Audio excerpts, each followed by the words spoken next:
और इस बीच ये बड़ी खबर सामने आ रही है हैदराबाद से। ये बड़ी खबर आ रही है जहां पर पीएम का स्वागत नहीं करने जाएंगे सीएम केसीआर।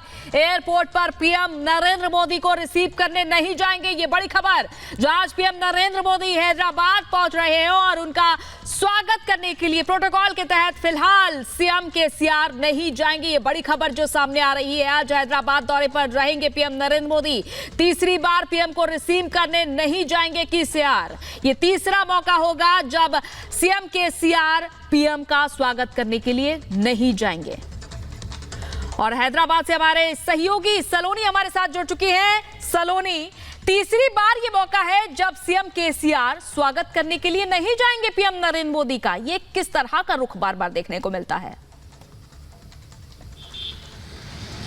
ये बार बार रुख देखने को मिल भी रहा है। और देखिए, सबसे बड़ी बात है कि जब आज पूरा हैदराबाद पोस्टर से पटा पड़ा हुआ है, तो यहाँ पर टीआरएस के भी के चंद्रशेखर राव के बड़े बड़े पोस्टर्स उसी कंपटीशन में लगाए गए हैं, जिस कंपटीशन में बीजेपी ने आज ये दो नेशनल एग्जीक्यूटिव 2 दिवसीय बैठक के लिए लगाए हैं। और बड़ी बात यह है कि जो आप कह रही है, तीसरी बार ऐसा हो रहा है कि के चंद्रशेखर राव स्वागत करने के लिए नहीं पहुंच रहे हैं प्रधानमंत्री नरेंद्र मोदी का। और तलानी सामी है जो टीआरएस के मंत्री हैं, उन्हें प्रभार दिया गया, उन्हें जिम्मा दिया गया है स्वागत करने का। तो देखिए, तेलंगाना की जो राजनीति अगर उसे समझें तो कहीं ना कहीं कोशिश ये है टीआरएस की भी कि वो ये बताए कि वो ज्यादा मजबूती के साथ यहाँ खड़ी है।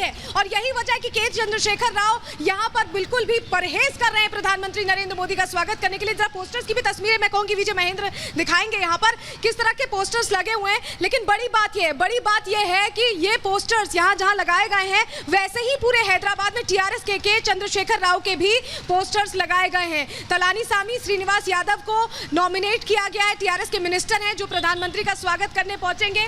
टीआरएस यहां से कहीं ना कहीं संदेश देना चाह रही है कि जो ये नेशनल एग्जीक्यूटिव की बैठक यहां पर हो रही है राष्ट्रीय कार्यकारिणी की, उससे बहुत खुश कम से कम के चंद्रशेखर राव नहीं नजर आ रहे हैं, ऐसा समझ में आ रहा है। और देखिए, बड़ी बात यह भी है, जब ये तय हुआ कि यहाँ हैदराबाद में ये बैठक होनी है, तो के चंद्रशेखर राव बिल्कुल सलोनी, आप बने रहिए हमारे साथ, हम आपके पास वापस से लौटेंगे। लेकिन उससे पहले एक और ये बड़ी खबर बता देते हैं हैदराबाद से जुड़ी हुई। हैदराबाद में आज बीजेपी की बैठक होने वाली है, राष्ट्रीय कार्यकारिणी की बैठक होने वाली है, जिसमें कि पीएम नरेंद्र मोदी शामिल होंगे। इसके अलावा पीएम जनसभा को भी संबोधित करेंगे। तो इससे पहले जहां हम बात कर रहे थे कि पीएम नरेंद्र मोदी पहुंचेंगे, लेकिन उनका स्वागत करने के लिए केसीआर नहीं पहुंचेंगे। लेकिन इसके अलावा राष्ट्रीय कार्यकारिणी की भी बैठक हैदराबाद में होनी है। हैदराबाद में आज से भारतीय जनता पार्टी की राष्ट्रीय कार्यकारिणी की बैठक शुरू हो रही है। 2 दिवसीय इस बैठक में तमाम कद्दावर बीजेपी नेता मौजूद होंगे।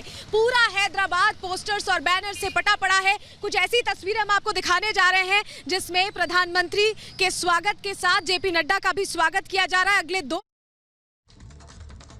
और आर्थिक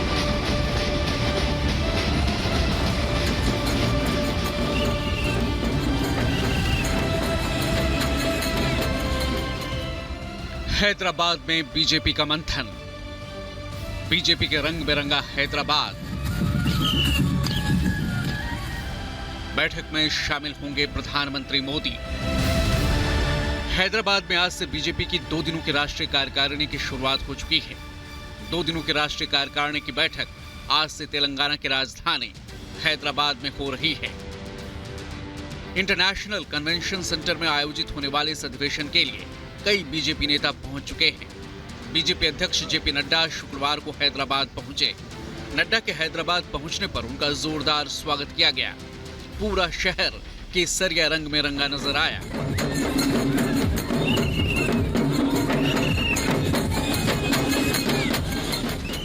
पीएम मोदी आज कार्यकारिणी की बैठक में शामिल होंगे।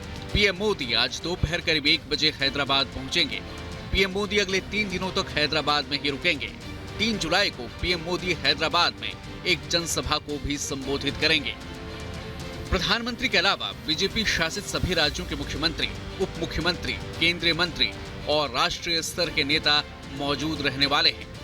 बीजेपी की राष्ट्रीय कार्यकारिणी की बैठक के लिए हैदराबाद शहर में जगह जगह बीजेपी ने होर्डिंग और बैनर लगवाए हैं। पीएम मोदी, गृह मंत्री शाह और बीजेपी अध्यक्ष नड्डा जैसे बड़े नेताओं के कटआउट लगाए गए हैं।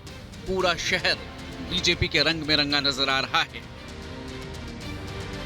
5 साल के अंतराल के बाद बीजेपी की राष्ट्रीय कार्यकारिणी की ये पहली बैठक होगी जो राष्ट्रीय राजधानी से बाहर हो रही है। साल 2014 में केंद्र की सत्ता में आने के बाद बीजेपी की ये तीसरी बैठक होगी जो किसी दक्षिण भारतीय राज्य में आयोजित की जा रही है।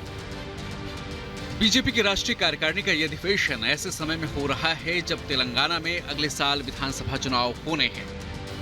Bureau report, Republic Bharat.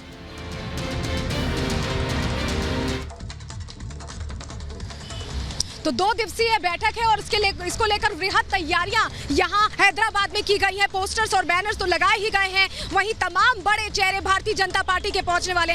बड़ी बात यह है कि इस बैठक के जरिए जो 5 राज्य हैं दक्षिण भारत के, उन पर कहीं ना कहीं पैठ बनाने की भारतीय जनता पार्टी की कोशिश होगी। 130 सीटों में से कम 100 सीटों का लक्ष्य रख रही है भारतीय जनता पार्टी दक्षिण में। और बड़ी बात यह है कि यहीं से 2024 की जीत का रोड मैप भी तैयार किया जाएगा। 350 प्लस सीटें जीतने की यहां पर कोशिश है 2024 में। अगर बात करें तेलंगाना की, तो विधानसभा चुनाव भी है तेलंगाना में और ऐसे में उस पर भी ध्यान केंद्रित किया जा रहा है भारतीय जनता पार्टी की तरफ से। यही वजह है कि तमाम जो बड़े चेहरे वो तो यहां कैंप कर ही रहे हैं, वहीं भारतीय जनता पार्टी के तमाम जो कार्यकर्ता हैं उनको संभागवार तरीके से अलग अलग इलाकों की जिम्मेदारी दी गई है कि वो दक्षिण में अपनी पैठ को और मजबूत करें। यहां से वंशवाद मुक्त भारत का भी नारा कहीं ना कहीं देने की बात सामने आ रही है। आपको याद होगा कि 2 लोकसभा चुनावों में कांग्रेस मुक्त भारत, भ्रष्टाचार मुक्त भारत का नारा दिया गया था और इस बार वंशवाद मुक्त भारत का नारा देने की तैयारी है। प्रधानमंत्री जब पहुंच रहे हैं तो ये समझना होगा कि परेड ग्राउंड में एक बड़ी रैली करके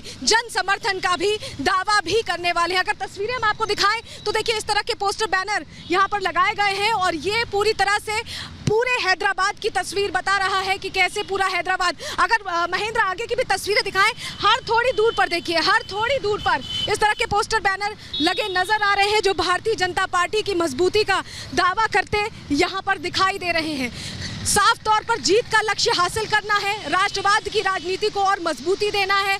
वहीं वंशवाद मुक्त भारत का नारा भी भारतीय जनता पार्टी देने को तैयार है। वंशवाद के खिलाफ हमें याद है किस तरह से प्रधानमंत्री पहले भी कड़ा रुख अख्तियार कर चुके हैं, क्योंकि हर भाषण में हमने नोटिस किया है कि विधानसभा चुनाव की बात हो, कोई भी बात हो, तो प्रधानमंत्री बार बार परिवार